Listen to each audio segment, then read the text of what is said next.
करिष्ये। मम सुख सौभाग्य पुत्र पौत्रादि सुस्थिर श्री प्राप्त्ये करत चतुर्थी व्रतमहं करिष्ये। प्राचीन समय में एक विद्वान ब्राह्मण के 7 बेटे तथा एक बेटी थी। वह अपने सातों भाइयों की बहुत लाडली बहन थी। भाई बहन हमेशा एक साथ ही भोजन करते थे। जब उनकी बहन की शादी हो गई तब वह सातों भाई बहुत उदास हो गए। अपने भाइयों की ऐसी हालत का समाचार पाकर बहन अपने मायके रहने आई। जब वह मायके में थी तब कार्तिक मास की कृष्ण पक्ष की चतुर्थी आने पर बहन ने करवा चौथ का व्रत रखा। करवा चौथ के दिन जब सातों भाई खाना खाने बैठे तो उन्होंने बहन को भी खाने के लिए बुलाया।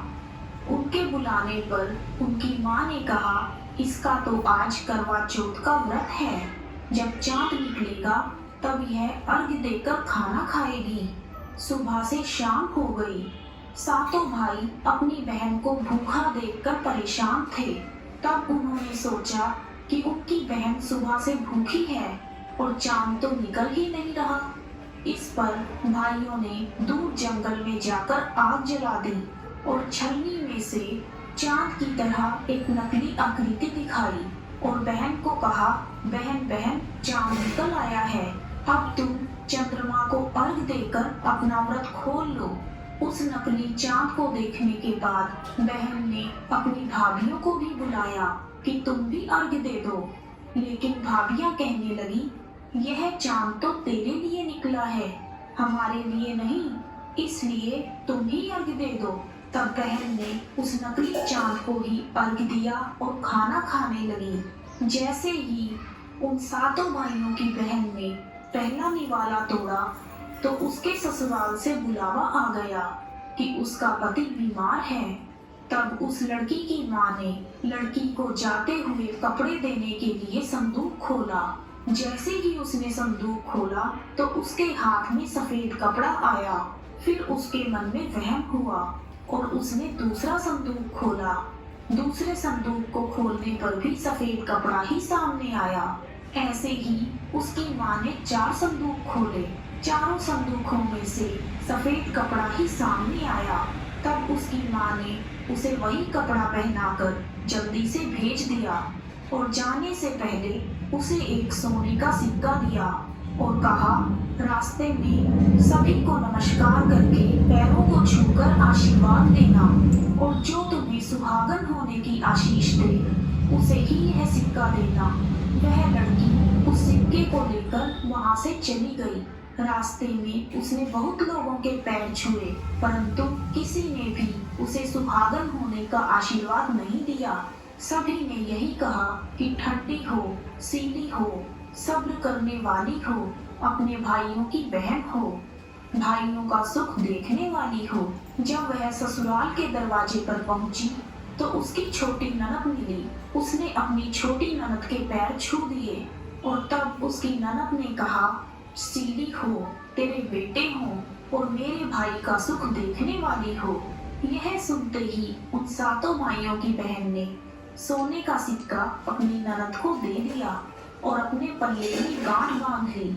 अंदर जाने पर उसकी सास ने कहा कि ऊपर कोठरी है, वहां जाकर बैठ। और जब वह ऊपर गई तो उसने देखा उसका पति मरा पड़ा है। पति को लेकर वह वहीं पड़ी रही और अपने मृत पति की सेवा करने लगी। उसकी सास नौकरों के हाथ बची कुची रोटी उसके लिए भेज देती थी। इस तरह अपने मृत पति की सेवा करते हुए उसे 1 वर्ष बीत गया। करवा चौथ का व्रत फिर से आया। सभी सुहागन स्त्रियों ने नहा धोकर करवा चौथ का व्रत किया, सिर धोया, हाथों में मेहंदी लगाई और 16 श्रृंगार किए। सभी ने सुहाग के नाम की नई चूड़ियां पहनी। यह सब देखती रही। एक पड़ोसन ने उसे कहा, तू भी करवा चौथ का व्रत कर ले। तब वह बोली, मैं कैसे व्रत करूं? इस पर पड़ोसन ने कहा कि चौथ माता सब ठीक कर देंगी। पड़ोसन के कहने पर उसने भी व्रत किया। कुछ देर बाद करवे बेचने के लिए एक औरत आई और आवाज लगाने लगी, करवा लो भाइयों की प्यारी, करवा लो दिन में चांद उगाने वाली, करवा लो ज्यादा भूख की मारी, करवा लो। बहू ने आवाज लगाई, ए करवे वाली मुझे भी करवा दे जा। इस पर करवे वाली ने कहा, मेरी दूसरी बहन आएगी, वह तुझे करवा देगी। जब दूसरी बहन आई तो वह आवाज लगाने लगी, करवा लो भाइयों की प्यारी, करवा लो दिन में चांद उगाने वाली, करवा लो ज्यादा भूख की मारी, करवा लो। बहू ने आवाज लगाई, ए करवे वाली मुझे भी करवा दे जा। इस पर करवे वाली ने कहा, मेरी तीसरी बहन आएगी, वह तुझे करवा देगी।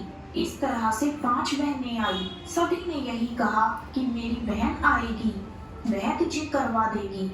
अब छठी बहन ने करवों के लिए आवाज लगाई और उसने कहा कि हमारी 7वीं बहन आएगी, तुम उससे करवा लेना। जब वह आए तो तुम उसके रास्ते में कांटे बिखेर देना, उसके पैर में कांटे चुभ जाएंगे। जब उसके पैर में कांटा चुभेगा और वह चिल्लाएगी तो तुम सुई लेकर उसका पैर पकड़कर जबरदस्ती कांटा निकाल देना। तुम्हारे कांटा निकालते ही जब वह तुम्हें आशीर्वाद देगी तब तुम उससे करवा मांगना और करवा लेकर तुम व्रत का उद्यापन करना, जिससे तुम्हारा पति ठीक हो जाएगा।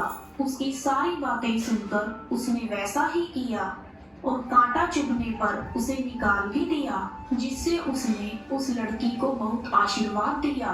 तब उस लड़की ने करवे वाली के पैर पकड़ लिए और कहा, तुमने मुझे आशीर्वाद दिया है तो अब मुझे करवे भी देकर जाओ। तब करवे वाली बोली, तुमने तो मुझे ठग लिया।